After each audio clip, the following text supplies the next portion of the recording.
તો ઉત્તરાખંડના જોશીમઠમાં મોટી દુર્ઘટના સર્જાઈ છે। ગ્લેશિયર પડવાથી ડેમ તૂટ્યો અને તે બાદ તબાહીના દ્રશ્યો સામે આવ્યા છે, જે આપણે પણ સતત દર્શાવી રહ્યા છીએ। તબાહીના દ્રશ્યો કે જ્યાં હવે રેસ્ક્યુ ટીમ પણ સતત કાર્યરત છે। તો પહાડમાંથી જાણે કે સુનામી નીકળી રહી છે તેવા દ્રશ્યો સામે આવ્યા છે અને આ ડેમ તૂટ્યા બાદ 50 થી લઈને આશરે 75 જેટલા લોકો લાપતા થઈ ચૂક્યા છે। હરિદ્વાર સુધી એલર્ટ આપવામાં આવેલું છે।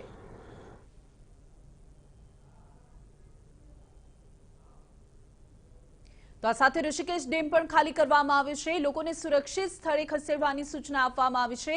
આ સાથે ધુલીગંગા નદી છે તેમાં પણ હવે પૂરની પરિસ્થિતિનું નિર્માણ થયું છે, જેથી નદી કાંઠાના વિસ્તારો છે તેને પણ સાવચેત કરવામાં આવી રહ્યા છે। लेकिन जैसा कि आपने बताया कि चमोली के बाद पानी की स्पीड कम हुई है, धारा थोड़ी स्लो हुई है, वो एक राहत भरी खबर है। हालांकि उत्तराखंड के सीएम जो बार बार खुद अपडेट दे रहे हैं, जिन्होंने नंबर दे रखे हैं और वो खुद जाने की बात कह रहे हैं कि वहां पर जाकर इसके अलावा फौज की टीम जो है वो भी यहां पर अलर्ट है। तो कुल मिलाकर इस तस्वीरों पर लगातार हमारी नजर है, पल पल की अपडेट है, लेकिन चिंता अभी भी उन 75 मजदूरों की है। निश्चित तौर पर सबसे ज्यादा महत्वपूर्ण बात यह है कि ये इलाके ऐसे होते हैं जहां मैं बार बार कह रहा हूं, जब तक आप पहुंचेंगे नहीं, जब तक आप वहां पर जाएंगे नहीं, तब तक वहां की सही स्थिति को बता पाना बहुत मुश्किल है। कई गांव ऐसे होते हैं जहां आपको पैदल चल के जाना पड़ता है और 4 से 5 घंटे लग जाते हैं।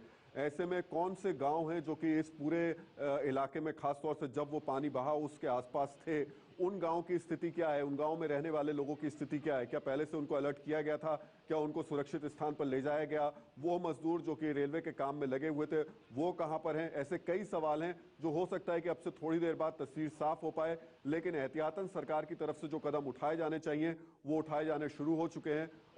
श्रीनगर डैम जो है उसके पानी को छोड़ने के लिए आदेश जारी किए जा चुके हैं।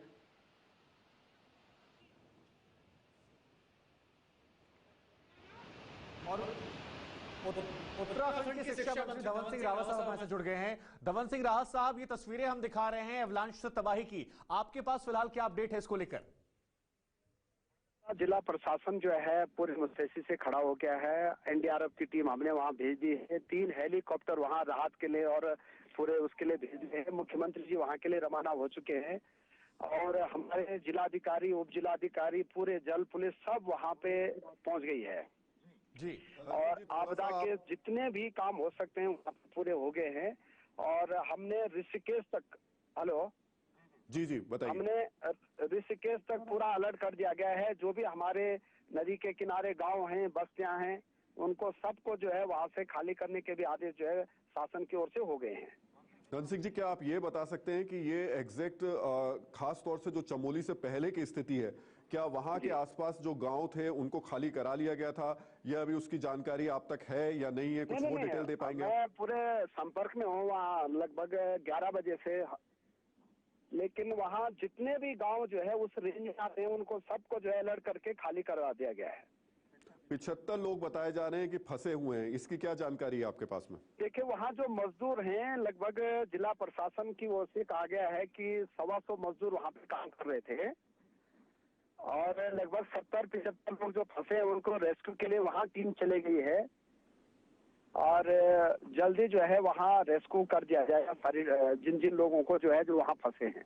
धन सिंह जी, एक बार क्या लोकेशन आप बता पाएंगे जिस जगह ये लोग फंसे हुए हैं और वहां तक पहुंचना क्या है? जो जोशीमठ है हमारा, जोशीमठ से आगे हमारी जो डैम साइड है, डैम साइड के 10 किलोमीटर की रेंज में सारे लोग फंसे हैं। कोई 1 किलोमीटर में है, कोई 3 किलोमीटर में है, कोई 5 किलोमीटर में है।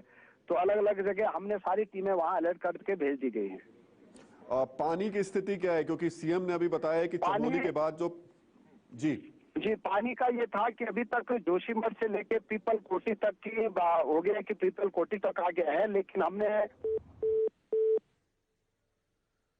तो धन सिंह रावत जो हमारे साथ जुड़े थे, शायद उनका फोन डिस्कनेक्ट हो गया, लेकिन अब तक जो अपडेट दी राहुल वो उतनी शायद थोड़ा सुकून नहीं। देखिए, बिल्कुल निश्चित तौर पर जो लोग इस वक्त इन तस्वीरों को देख रहे होंगे उन्हें 2014 की याद आ रही होगी, लेकिन राहत भरी बात यह है कि जो सरकार की तरफ से कहा जा रहा है उसके मुताबिक अभी फिलहाल किसी तरीके की कोई ऐसी खबर नहीं आ रही है जो कि चिंता में डालने वाली हो। हाँ, इतना जरूर है कि एहतियातन तमाम कदम उठाए गए हैं। चिंता की बात सिर्फ इतनी है कि 75 मजदूर इस वक्त फंसे हुए हैं जिन्हें निकालने की सरकार की तरफ से एहतियातन कदम उठाए जा रहे हैं।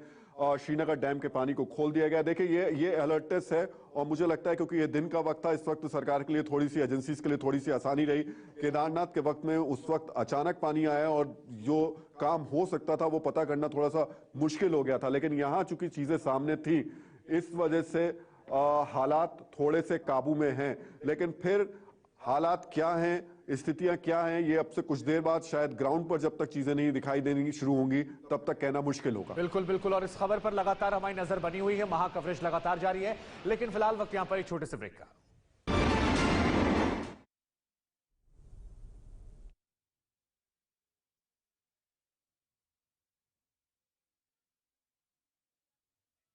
મોટી દુર્ઘટના, હવે ભારતીય સેનાને પણ એલર્ટ રહેવાનો આદેશ આપવામાં આવ્યો છે। તમને જણાવી દઈએ કે હરિદ્વાર સુધી એલર્ટ આપવામાં આવેલું છે। ઉત્તરાખંડના નીચાણવાળા વિસ્તારોમાં હવે સ્થળાંતર કરવાની પ્રક્રિયા પણ હાથ ધરાઈ છે। આઈટીબીપીના 200 જવાનો બચાવ કાર્યમાં લાગી ચૂક્યા છે।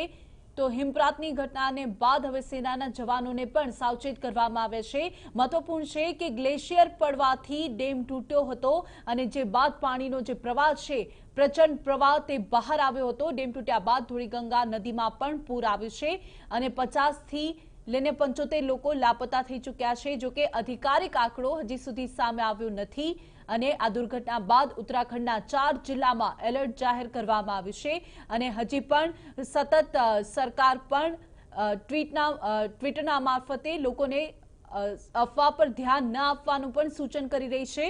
આ દુર્ઘટના અંગે રાજ્યના સીએમ ત્રિવેન્દ્રસિંહ રાવતનું પણ નિવેદન સામે આવી ચૂક્યું છે અને તેમણે કહ્યું છે કે ટચમોલી જિલ્લામાં દુર્ઘટના સર્જાઈ છે કે જ્યાં જિલ્લા પ્રશાસન, પોલીસ વિભાગ અને ડિઝાસ્ટર મેનેજમેન્ટ કાર્યરત છે।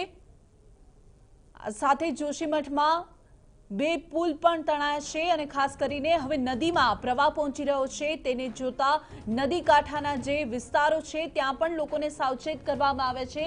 કાંઠા વિસ્તારોની નજીક લોકોને ન જવા માટે સતત અપીલ કરવામાં આવી રહી છે અને ખાસ કરીને જે નીચાણવાળા વિસ્તારો છે ત્યાંથી લોકોને સ્થળાંતરિત કરવાની પણ પ્રક્રિયા હાથ ધરાઈ છે।